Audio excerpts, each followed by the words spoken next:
Hello, this is Justin with Just Another Adventure. Today I thought I would talk about the contents of my Springfield Army backpack and how I pack it. This backpack, I've said before, I like it a lot. It's an everywhere backpack. I go everywhere with it, except for on a plane, but my motto is why fly if you don't have to. That's the only way I get to the Caribbean, and I love the Caribbean. So this backpack goes everywhere. And so the first thing I do is in the back of it there's a hydration bladder pouch, but I don't carry a hydration bladder, so I cut a sit pad or a kneel pad. Put that in the back. This next pocket is for like laptops or magazines, notebooks, whatever. I would never need for a laptop out in the woods, but some people feel they do.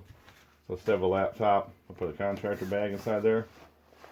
This little ID pocket, I cut out a laminated American flag, and on the back you could put some information if you wanted to. Name, address, in case you're incapacitated or this gets lost. So that's not a bad idea. This little knee pad is for the main pocket, but I put it on the floor of the main pocket because it holds everything open. And it's a nice cushion for anything that might be, I don't know, more susceptible to damage. That's what I use that for.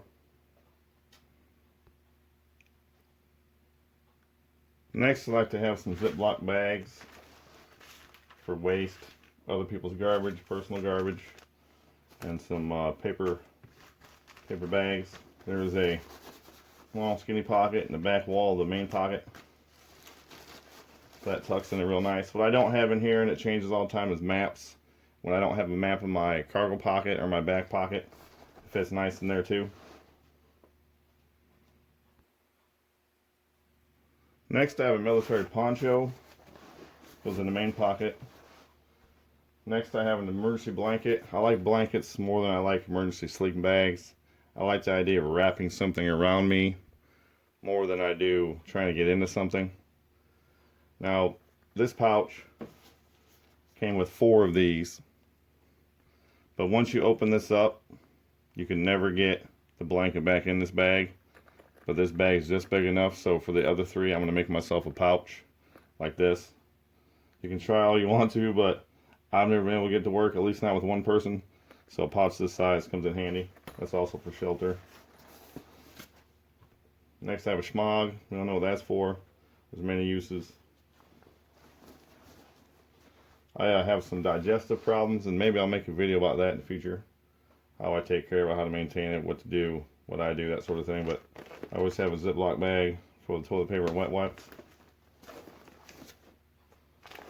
Next, I have a Ziploc bag.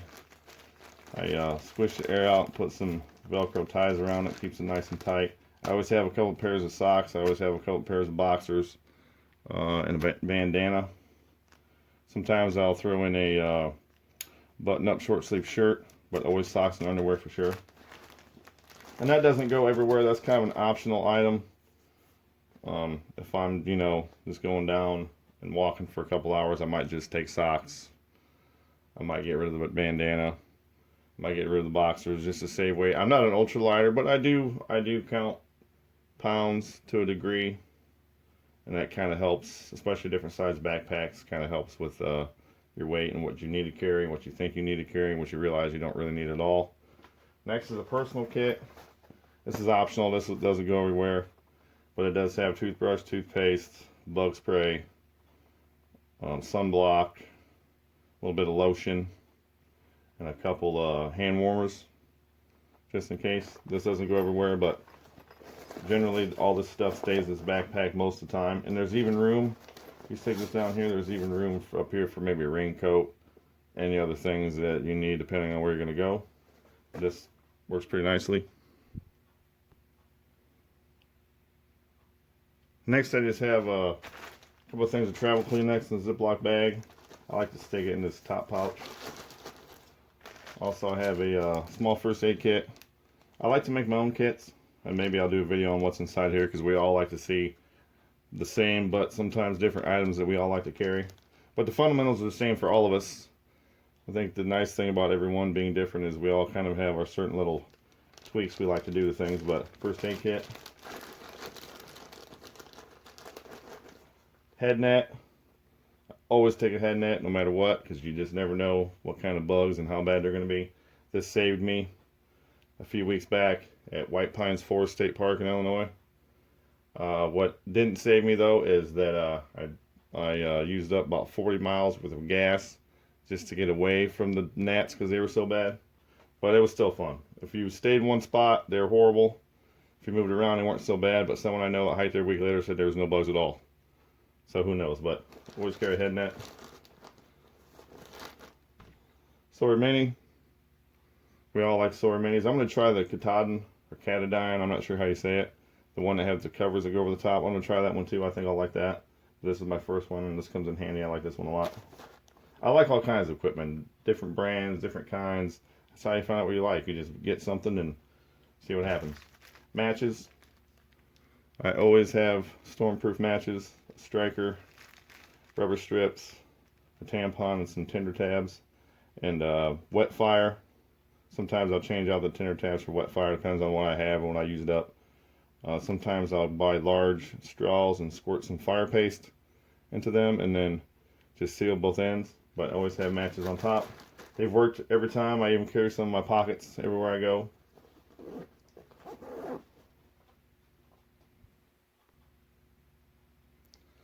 Next, in this large outside pocket, I have an Uncle Henry knife, folding knife, a big heavy duty one. I like this knife a lot. I have a ridge line with prusik knots. We all know what that's for. It's self-explanatory. That's 30 feet. 30 feet of paracord.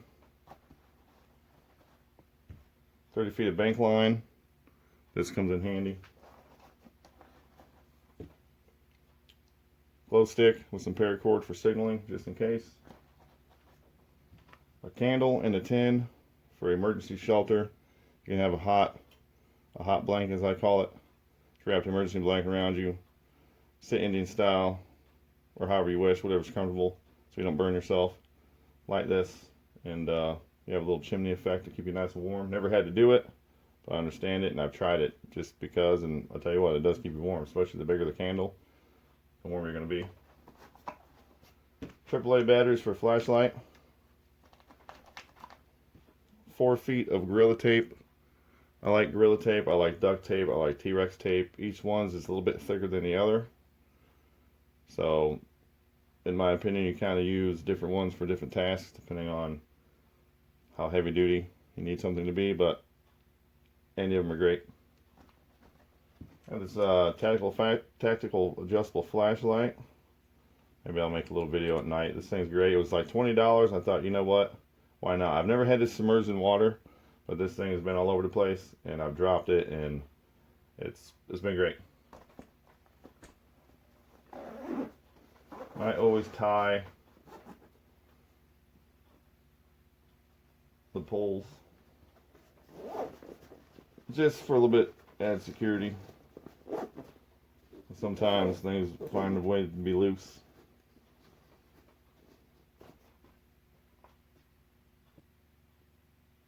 Last but not least, 2 smart water bottles. That's why I like these pockets on the side. They fit nice. And that's basically it.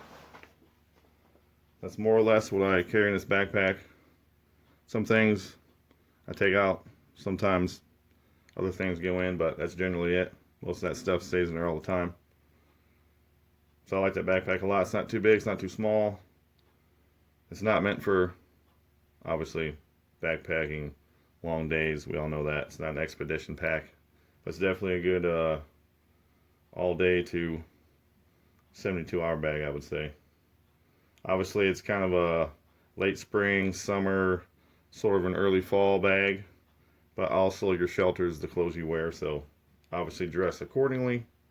Well, that's it. That's my Springfield backpack. Thanks for watching my video, and we'll see you soon.